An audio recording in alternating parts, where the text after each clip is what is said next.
What's up, Deuterinos, and welcome back to another episode of the Game Addicts podcast, a show where we talk about the modern and retro video games that we play and collect. I am this podcast player, Brando, and I'm a little out of practice.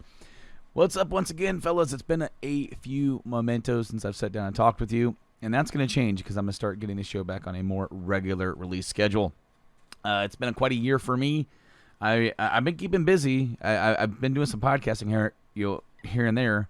But I have been neglecting you guys, and I do sincerely apologize. Man, but there's been a lot of news and stuff that's happened in the last couple of days and weeks. So we're going to dive right into that and talk about my thoughts about some of that. If you're watching this on YouTube, I'm doing the green screen thing. It does not look great. I got it as good as I can make it look. My lighting is really only set up for how I had it before. But I'm squeezing this podcast in today, so there's still other stuff back there. I didn't want to clean the room out and then move all the way back in. We got stuff everywhere in this house, and this is the easiest way just to do it. You guys never see any of that stuff, and you're just going to see a little bit of a crappy green screen. Hopefully, if you're listening, you're not going to see me at all. You're just going to hear my awesome voice. So, how are you guys doing, guys? I've been doing okay. Oh, man. This year sucked personally, and as I'm sure it's really been a trying year for just right about anybody out there doing anything in the world, it seems. But personally, it's been a hard year for me. Very few things to look forward to, and as the year is closing, there's something very big that I was looking forward to, and that's the new consoles. And well, now we know, and knowing is indeed half the battle. Well, last week, as I record this, it was last week, Sony did their PS5 event where they showcased some cool stuff, man. They showcased some pretty awesome games, and then they finally laid the details in on us. And I'm going to talk about some of the stuff that they definitely revealed, including FF16. Final Fantasy 16 going to be exclusive, console exclusive, whatever that means. To the PS5. Now, is that going to be like the FF7 remake, where you have a temporary exclusive for just the console to go to PC later? And I've heard, the remake probably going to Xbox One as well down the line. But I don't know, guys. It said console exclusive, so also going to PC. So I'm not sure if they got a 100% exclusivity on that or not. That's probably for down the road. But what did I think of the reveal trailer? Number one, I was a little surprised to actually see them reveal FF16. That's one of those things that every single time, every single event, like, I hope we're going to see this, or I hope we're going to see that, And we finally got it. We got FF16. I mean, I guess it was bound to happen one of these times, right? But what did I think? I liked the aesthetic of it. Going back to that old style of medieval fantasy realm type deal that we haven't seen for quite some time. It was that style in like FF9 and 11 a little bit, and 12 somewhat. But, man, no, it looked pretty cool. It definitely is that more live action FF15 style of gameplay. And story-wise, I'm not sure what's going on, and that's pretty the standard fare for Final Fantasy games and the newer generations. It's like, what the hell is in fact going on? I have no idea. If any of you guys have any real idea what's going on, please hit me up and tell me, because I don't know. But I'm intrigued, and that's the number one thing. I'm intrigued. FF15 really irritated me because getting 10 to 15 hours in, and I still didn't know what we were doing or why we were doing it. and who the Empire was, I didn't know. And then, of course, you watch the dang movie, and that's been a running theme here, like on the podcast. Watch the movie first. In order to understand FF15, you have to watch this whole 2 hour and a half movie first to understand these characters and what's going on with the Empire. And then you can play the game, and you'll be kind of caught up to speed. And that's not really cool story design, in my opinion. But I'm intrigued. We don't know when it's going to come out. It probably won't come out for another year at least, probably another year and a half to 2. If I had to wager, probably holiday 2022. Because one thing to keep in mind is that a lot of these things that got announced, they said that they're coming out at a certain time. We have to take into consideration the amount of development time per working at home because of this whole pandemic thing that we're going through. It's changed a lot of the ways that people have to work, and so game development might take a little bit longer. That's something to think about, but pretty cool of Square to just put that right in there, hit it right out of the park right at the beginning. And then we get to see a little bit more, give gameplay for Spider-Man Miles Morales, which is the sequel to Spider-Man on PS4. It isn't a full-blown size sequel. It's kind of like Uncharted Lost Legacy or Infamous Last Light. It's an expansion big enough to get its own release, but not small enough to where it's just DLC. Now, you can talk about, Witcher's DLCs were big and massive, and they were still DLCs. It's all about the amount of time of development and cost and all that kind of stuff that they want to recoup. So I'm not here to pick those flowers here. What do I think of the gameplay? It looks like Spider-Man. It looks awesome. I'm excited to see what's going on with this story. Apparently, his mom's running for city council. This whole background story. There's a new villain, the Tinkerer.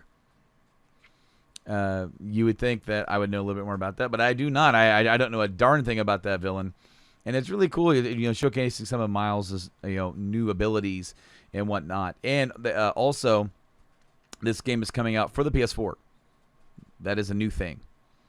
We originally thought it was only going to be coming out on the PS5. In fact, that's what was originally slated. But no, it's coming out on the PS4. But the version on the PS5, excuse me, I'm putting myself to sleep already. Hopefully you guys are not falling asleep. The version of the PS5 is obviously going to run a lot better, smoother, faster. Going to be suited for that architecture. But if you buy the PS4 version and I may be completely wrong about this. If I am completely wrong about this, please message me and let me know, because this is how I understand it. If I buy the PS4 version of Spider-Man Miles Morales, when you put it into your PS5, it will download the PS5 version. I don't know if that is true. In fact, I thought I retweeted Insomniac Games saying that, but then I came around to someone's impostering in Insomniac Games. I'm hoping that is the case, because if Spider-Man Miles Morales is going to be $50, for $70, you also get, now this is on the PS5, mind you, for $70 you get Miles Morales plus the entire previous Spider-Man game on the PS4 remastered for the PS5. So they've rebuilt some things from the ground up. It's running on the new architecture. Apparently, some new models have been made for the game. Some good mirrors and shadows and ray tracing, all that fancy crap, right? So that's not necessarily a bad deal. I do have the original game. I never got the DLC, the Game of the Year DLC or the Season Pass. Easy for me to think about and say. I didn't get any of that until probably around a year ago. I got it on sale. It's like $12. So if I'm going to buy the game, I'm going to buy that one, because apparently they're not planning on releasing a physical Spider-Man remastered for the original game. I imagine it may come down the line, but for right now, it's only going to be digital. So Miles Morales looked pretty cool. I'm excited. Some of that stuff that they did that showcase was true Spider-Man-esque. And I'm excited to see more of that game. Then they showed us Hogwarts Legacy, this Harry Potter game, like 60 episodes ago. Me and Mike were talking about this rumored Harry Potter game from WB. What's it going to be? And now we know it's going to be set in the late 1800s in the Harry Potter world, and you're going to go to Hogwarts, create a character. I assume you create a character, and you're going to roam around, do classes, and go explore. And there's going to be this whole story to go through. That's going to be pretty neat. I heard that's coming to PS4 as well. I don't know for sure, but that's supposed to be coming out next year in 2021 sometime. So that's super exciting. Also, Portkey Games, that's the name of the company that's doing it. Portkey, right?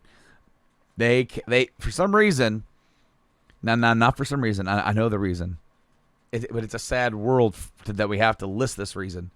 They had to come out and say J.K. Rowling has nothing to do with this game, or very minimal input.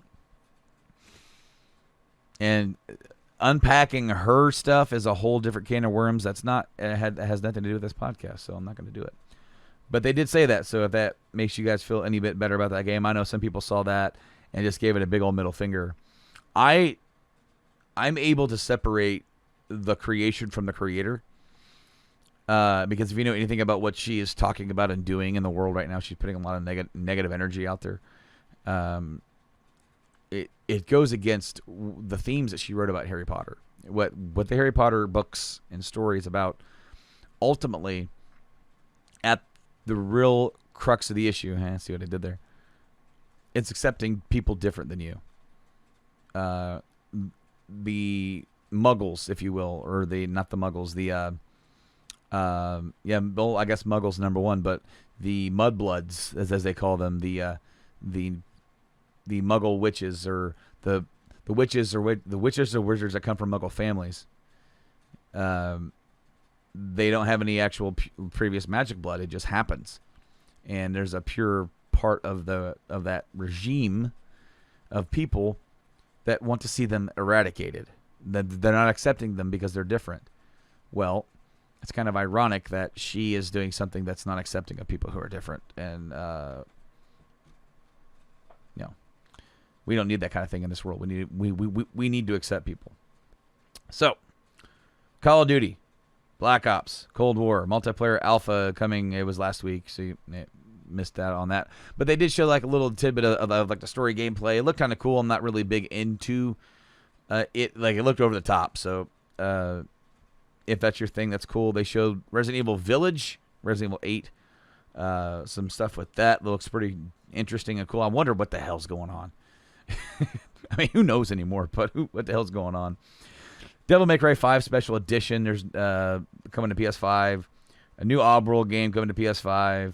Demon Souls remake. That's gonna be a launch game. Exclusive. Pretty neat. I'm not a Souls guy myself. They're not terrible games, but they're just not my cup of tea. So, different strokes for different folks. They announced Fortnite for PS5, so all you guys can rest easy. Fortnite's on the way, unless President Trump might have something to say about that. We'll see if he actually looks into that. We might have to make another episode about Trump v. video games, right? The PlayStation Plus collection. So if you have Plus and you have PS5, there's going to be a whole list of PS4 games that you're going to be able to download. And then there are a lot of great titles in there. And I imagine a lot of the people who have PlayStations already own those. But if you're just a guy that likes to pick up, or gal, pick up Madden or Call of Duty, and you never really bothered to buy these, well, now's a chance to try them out. See what all the fuss is about. I saw like the Uncharted, the Last of Us, the first one. There was Fallout 4 was on there. A bunch of like maybe Horizon Zero Dawn was on there. I don't have the list in front of me, but there was a lot of them, a lot of cool games. Days Gone, that game was on there.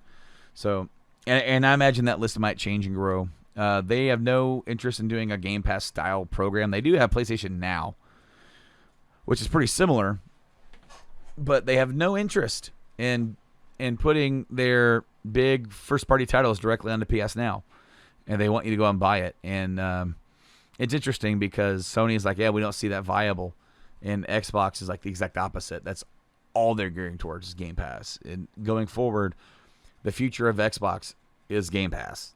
It's Game Pass. It's now on your phone. You can, if you have a Game Pass Ultimate thing, you can download Game Pass on your phone and play on your phone, stream it, and I tried it out, and it works. I played some Forza on there, and it was not my way, it wouldn't be the way that I want to play. But, whether you're on PC or a console or mobile, you're going to get to be able to play your Xbox games. And then eventually, like, consoles, people are wondering, now Xbox doesn't care about selling consoles. And it's not their number one issue. No, it isn't. They want to have a product out there for you to have if you want to have a console. They're always going to do that, even if they eventually take out the disk drive completely, and they just have a machine that you can download the games or stream the games to your TV. They want you to be able to do that. So there's always going to be a product available. It's just no longer a chief focus, because the PC guys got their PC, they got their gateway into the Xbox world. If you want to do it just on your phone, that's cool too. They want to expand the places where you can play your Xbox games. PlayStation, they're like, buy the damn console, damn it. And that's pretty much it. Speaking of, then they announced the prices. Digital edition 400, disk drive 5. Exactly kind of what we thought. But then all hell broke loose. So within a couple hours after the event, during the event, Sony didn't say anything about pre-orders. So I was thinking, maybe they're going to announce that later, or maybe they'll do it tomorrow, or maybe that's still to come. They're going to announce it, and maybe it'll be after the Xbox pre-order thing. They want Xbox to do theirs first, and then they'll do theirs. Since Xbox had their whole leak, right? They had their whole the Xbox One, or the Xbox One. I'm sorry. Here I am, Freudian slip with all these Xbox consoles. Series S leaked with the release date, so then they made it official. That like that day, or that it leaked overnight, and they made it official, and then blah blah blah, and it was like, yeah, we were going to reveal this next week, but oh well, here we are. So now that was out there, so they technically came out first. But no, Sony revealed through Jeff Keighley, not even on their thing. They could have put a thing up there at the end. Pre-orders start tomorrow, September 17th. But no, it was Jeff Keighley from the Game Awards said, hey, they're going to start tomorrow. Some retailers may start tonight. Well, I'll be damned if they didn't. And Walmart got up, and they were up there. And I missed Walmart and completely. And then I heard Target was up. Target, I had one in my cart, but then we couldn't find the credit card that we were going to use. And then I got the notification from Best Buy. Best Buy had one in the cart, and it would not let me check out. Continuously would not let me check out. And so, yeah, that was the saga that night of just everybody posting their shit and everybody going nuts, and they can't get it. A lot of people did get a pre-order, and that's awesome. I didn't. Most people that I know did not get one. I know one person that got one, and he's a lucky SOB. But I'm a little irritated about it because they said it wouldn't be a surprise. Number one, they didn't say it during their event. It was going to be the next day, but they didn't bother saying that. So they didn't give us a heads up like they said they were going to.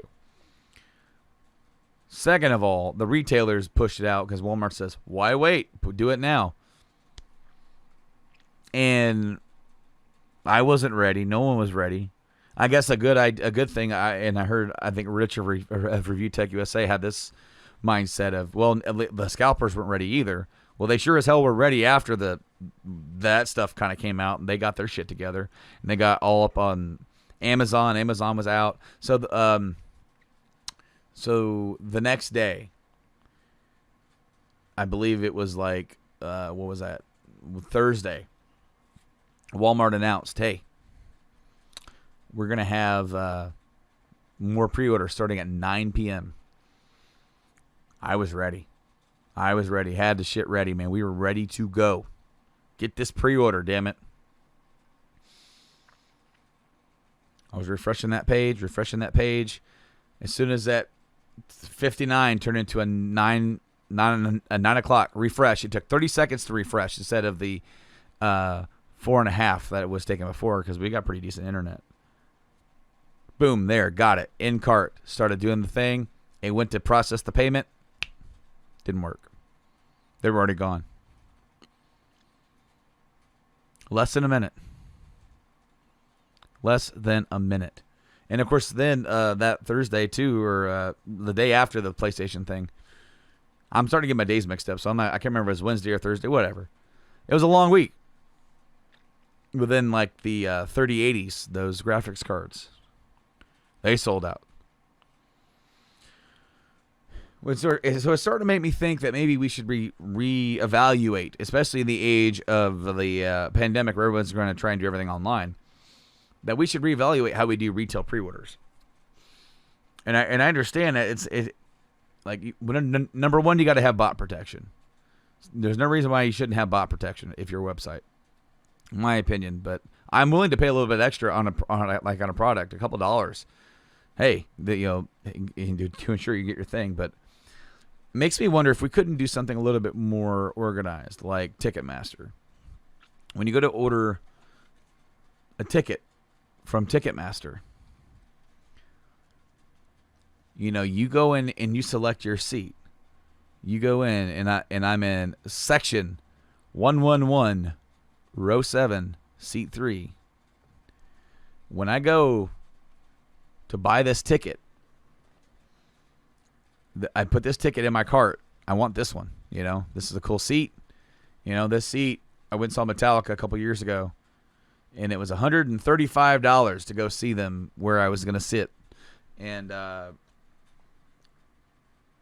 they hold that ticket for like, I don't know, like 10 minutes, 7 minutes for, to let you get through the checkout process. They hold that ticket. That ticket is mine unless I fail to check out. If I leave that website, it just puts it back into the queue, into the public pool for option. So if Walmart, Best Buy, Target, or whoever, GameStop, why can't we have like a site redesign where we can have, if you're able to get one in your cart, it locks the number of thing, like it's in your cart, it's yours until you finish the checkout. You have a timer. So that way, hopefully you can complete the damn transaction. Because otherwise, it's like going to the store. Say I'm going to Best Buy and I grab a PS5, put it in my cart, and I'm walking up to the. I was cool. I got through the door, went up there to the pile, got one, put it, or I have it in my hands. I'm in the checkout aisle. That would be like me sitting there waiting to check out because there's already a line to check out, and I'm just waiting to pay, and then somebody walking up from the store and taking it from my hands and saying, "I got to take this." That guy up there by the door already paid for this because he got in line. Because. Like, wait a minute, no, I got it, though. And like, no, you didn't. He got it. So it's kind of unfair. And we didn't know, man. We didn't know about all this pre-order stuff. And then, of course, some GameStops are doing pre-orders. Some GameStops started doing pre-orders the afternoon before the PlayStation event. That would have been cool to know. Thank you, PlayStation, for just letting me down, man.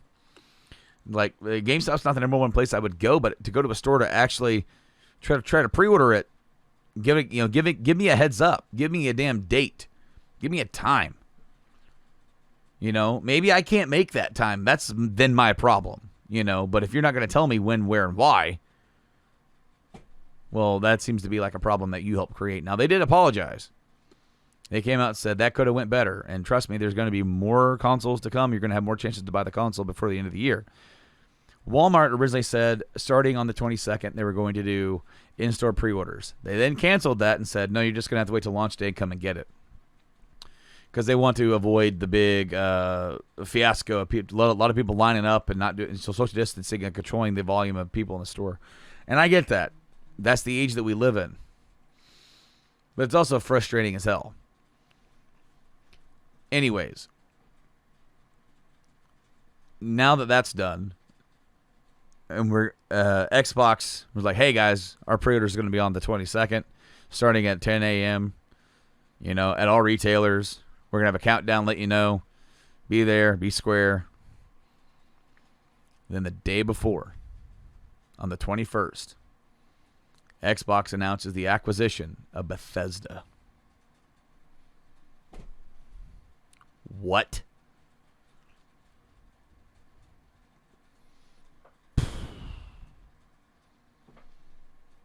That blew my mind. That completely blew my mind. there have been talks about Microsoft trying to acquire some of the Konami IP, Metal Gear, Silent Hill, all that kind of stuff, Castlevania. And then there was talks of Microsoft being interested in buying the Warner Brothers game studios, and they're having access to their properties and stuff like that. It's like, and then Warner Brothers is like, never mind, we're not selling. Oops, my bad, guys. Didn't mean to put that on the market. But it's like nobody saw this coming. This broke the internet for a day. It was like, what? Bethesda. Think about it though. Like Bethesda's not even just a team. They're a publisher that has I don't know, 5-6 teams. I saw a picture the other day. Just yesterday when all this stuff kind of went down, and it was all of the teams that were now going to be a part. Yeah, here it is, of Xbox, and it is Arcane, Machine Games, ZeniMax Online, Bethesda Game Studios, id, Tango Gameworks, Alpha Dog, and Roadhouse Studios. Yeah, Xbox just acquired all that. They now own the Elder Scrolls. They now own Fallout, Doom, Wolfenstein, Starfield, the new Starfield game, Evil Within, Prey, Dishonored. Whoa. This was a move. And they paid for it. It was $7.5 billion with a big B. B-I-L-L. Bill. Now, also, Phil Spencer said that they're going to fulfill the obligations that Bethesda had made to PlayStation. Because, was that Clockwork or Deathloop? Deathloop and some other game. I can't remember it. Oh, come on, Brando. There's like 2 games that they got. I can't remember them. Damn it. Yeah, I know Deathloop was like one of the first, but like they're gonna be supposed to be coming to PS5 first, and so yeah, that's gonna happen. Those games are gonna release over there first, and they're, Xbox doesn't have to do that. They have the money to be like, yeah, no, we're gonna breach those. We're just gonna release them here at Game Pass. But no, like nope, that deal was made before. We are now gonna own Bethesda, but that's gonna happen. And then Phil said the other games are going to release on other consoles on a by title basis. Now, I'm not sure exactly what that means. I saw Colin Moriarty say that Bethesda is still going to be basically a publisher underneath a publisher, that they're still going to be making their games, and there's a good possibility that they'll still come out on the other systems, and that's a possibility. I mean, PlayStation literally announced last week that Fallout 4 is going to be a part of the PS Plus experience. So I definitely can see them still putting out Fallout and Elder Scrolls on the PlayStation, but literally now that Xbox owns ZeniMax Media, the parent company, they own Bethesda and all those other studios, every single one of these games, other than the ones that are already slated to go to the PlayStation first, could go to Game Pass day one. They've also announced that EA Play, or EA Access, EA Access, going to Game Pass at no extra charge. Game Pass is getting beefed up to become the ultimate thing to have if you're a gamer. It blows every other service. It blows PlayStation's Now service out of the water, because you're getting every single first-party Microsoft game day one. And that's the only reason how I got to play Horizon. Forza Horizon 4. I didn't go out and buy it. It was on Game Pass, so I downloaded it. Like, let's try this. I'm not a racing guy, but it's fun as shit, and I got to play it. Cannot be understated, because you get that Game Pass Ultimate for $15 a month. You got a game collection on your console, game collection on your PC, game collection on your phone, and all that stuff is cloud save too. So it just, wherever you go, it just pulls the save over. Welcome to the future of gaming. It's here. and it's Game Pass. So yeah, guys, lots of things happening. Pre-order fiasco, crazy Xbox news. The Xbox pre-orders went on sale today. They're already gone, or at least like online they were. So if any of you got the cool Xbox, cool. I was looking at them to see if I wanted to try my hand at getting one of those, like I did last week with the PlayStation. There's really nothing coming out for the Xbox console proper that I want to play. I'll probably get one because as a collector and gamer, I'm gonna get the latest model of a console eventually. But I'm not made of money, so like I want to play the PlayStation. I want to play Spider-Man. I could get it on the PS4 though. But if I'm gonna get a PS5, I want to play. I want to play Spider-Man, and there's some other PS4 games I can play in backwards compatible till more games come out. But I have historically gone with PlayStation first, and then slowly got the other ones to kind of play catch up. Now, now that Bethesda is now bought by Microsoft, and these new games are going to be coming out eventually, like the new Elder Scrolls and Starfield, whatever that game's going to look like, who knows? If those games come right to Xbox, I kind of play those games on the Xbox anyway, so that's a good reason to go over there and buy it, especially if they're not going to come to other consoles. We don't know, but it's definitely now a Xbox. The one thing that they were lacking was the first party stuff. They had Halo, which hasn't been what Halo used to be. They have Gears, which isn't what Gears used to like. I'm not saying those games are bad. I'm just saying that those games are far into their life cycle and they're not as energized as with a new release. Like the new games come out. I'm not saying that they're bad. That's not for me to decide because I'm not a diehard fan of them. But they don't seem to even amongst those friends that I have that play those series, they're not really too excited about them.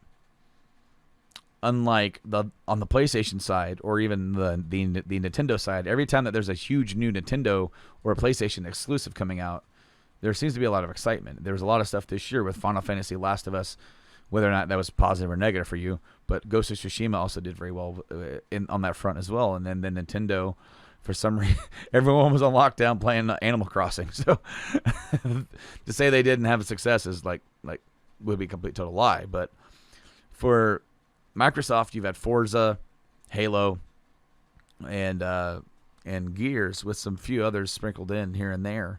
But now you got the Forza Horizon team doing a new Fable. You now have Obsidian doing a new game. By the way, with Obsidian and Bethesda, there's been a huge desire for a sequel to New Vegas. Obsidian made New Vegas for Bethesda, but after that, they haven't really been on the same page, and Bethesda doesn't really even acknowledge that game. Now they're both under the same umbrella. How cool would that be to finally, once Bethesda gets their new, Todd Howard said that the overhaul on the engine that they're doing for Elder Scrolls 6 and Starfield is the biggest overhaul since Oblivion. That is great news. Super huge news. And I hope that it is a true improvement. Give that shit to Obsidian. Let them mess with the engine and let them make a Fallout game and set in the New Vegas setting. I'd be there day one. If I didn't own an Xbox yet, that'd make me buy an Xbox. They are stacking stuff over there on the Xbox brand, and they're investing in the games.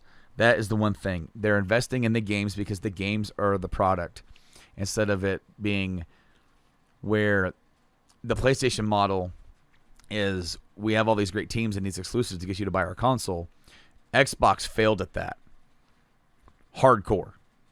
Their best-selling console, the Xbox 360, narrowly got beat by PlayStation's worst-selling console, the PS3.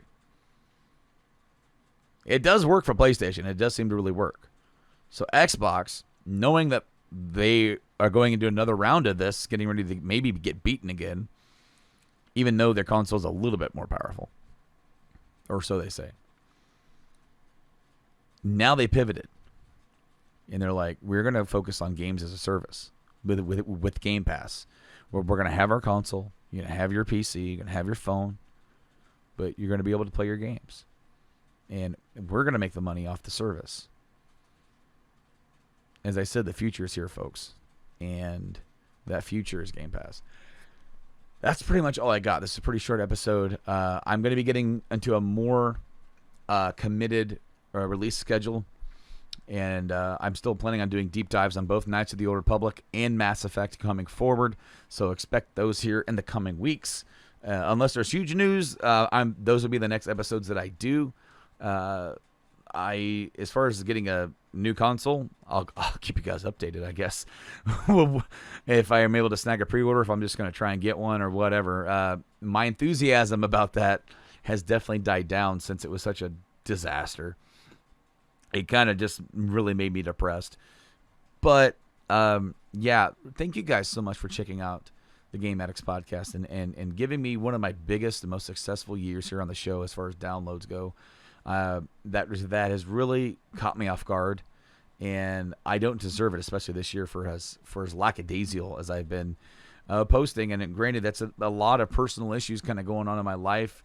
It is difficult with my mindset to get in the mode of coming on here just to talk to you guys on a one-on-one basis because ever since Mike has kind of backed off a little bit as far as being on the show as much, I could call him and say, hey, do you want to do a show? But I also don't want to bug him, you know.